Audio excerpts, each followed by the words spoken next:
whoever controls AI controls access to information. And this is what can create a digital dictatorship, which, there are already several digital dictatorships, but it can enhance it even more. Because now it's like, who controls AI, who controls the output?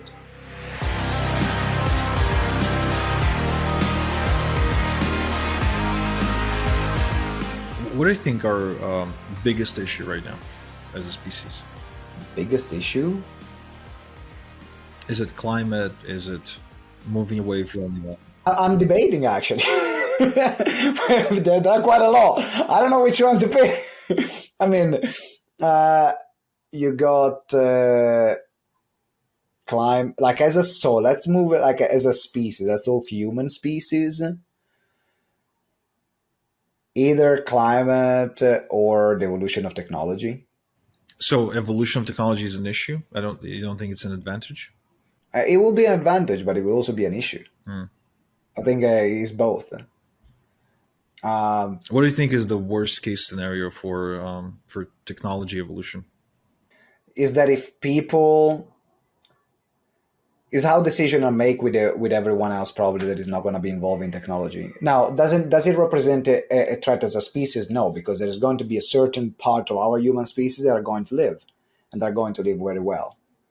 So I don't think probably maybe like in this case the climate is probably what's going to affect everyone on the same level, the majority on the same level. So probably it's that one. Do you think the Matrix or the Terminator scenario, do you think it's real? Like, do you think, so let's say 70% chance of it happening?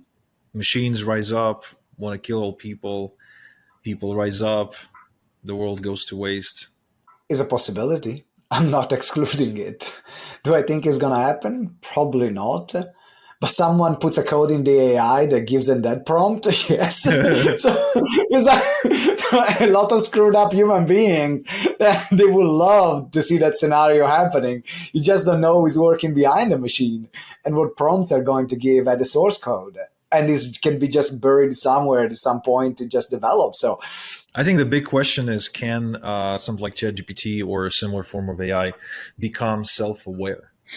Because now it's just executing commands, but at what point can it start making its own decision and having its own opinions? I probably will. That's why a lot of people, and I'm not involved in the AI field, so that's why I cannot give you a specific answer. All I know is the YouTube videos that I watch about ChatGPT. So that's what I know about AI. This is my expertise in AI, how to create great prompts for marketing. But there are a lot of people that know a lot about AI that are worried. What I'm worried from what I know, from my standpoint, is that whoever controls AI controls access to information. And this is what can create a digital dictatorship, which, there are already several digital dictatorships, but it can enhance it even more. Because now it's like, who controls AI, who controls the output, who controls the algorithms, who controls what is going to give out. Yo, it's Igor. I want you to have my Amazon bestselling book for free for taking the time to listen to my podcast and to watch my YouTube videos. Now, I'm not only going to give you this book for free, but I'm going to throw in about $3.2 thousand in free bonuses. Now, if you want to get this book, please click the link in the description, or you can also go to igorsbook.com. And now, back to the podcast. Funny is that when Google became a big monopoly on search, nobody really raised any red flags. Be like, okay, well, Google has the search algorithm, so they control a huge part of the narrative. Whenever somebody's looking up a political candidate, like, Google can actually present any sort of information they want. So if they support one or the other, I mean, it's game over. And there's a great documentary about stuff like that. It's called The Great Hack, about the way social media has played a role in the election, but also there's another one, The Inconvenient Question or something like that. It's a documentary about Google and how it can predict how we think, what we ask, and where we go. And they say that Sometimes we get a feeling that the phone is listening to us because we had a conversation with a friend about the trip to France. All of a sudden we get, Oh, it is. It is. It's not just a feeling. no, It's no, no. just But like but it here's is. the thing. They say that it's not that it's listening to you, that it's actually it collects so many points of data that it predicts. It can simply predict what you're thinking about when you're thinking about it.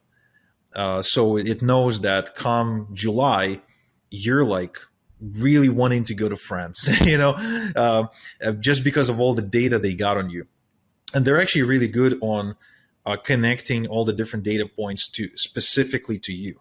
Like they're not allowed to personalize the data, but they know to collect it and they know to track you down through all the various different means. Which on one side is like marketer's paradise. Like if I put my marketer's hat on, it's like, this is so cool.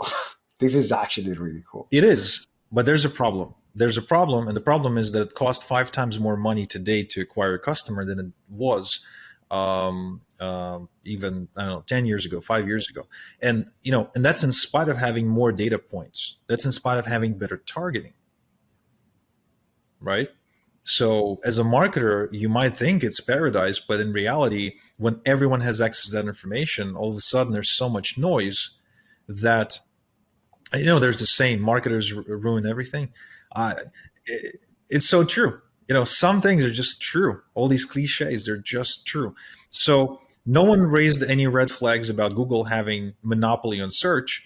And now everyone's afraid of ChatGPT or OpenAI labs, having monopoly on AI, because now we're seeing so many apps that are basically just ChatGPT wrappers where an app will do something, but what it really does is it calls on ChatGPT and And now that they've opened their API, I've already received probably about 5 or 6 emails of softwares that within a week they've integrated already ChatGPT in their own systems. Yeah. Like I use like a productivity, project management software. It's called Infinity, and they integrated like within a week with ChatGPT, and you can use ChatGPT within the software and interacts with the software.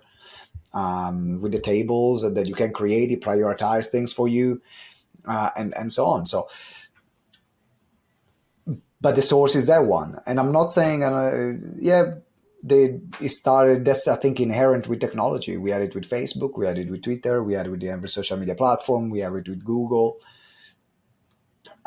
But it goes back to, it's created by human beings.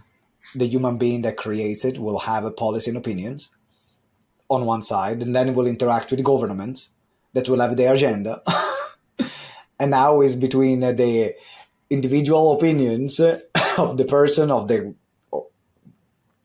people that control that, plus the governmental agenda, how they're going to come together, and that's what we are going to get. So it's going to be interesting.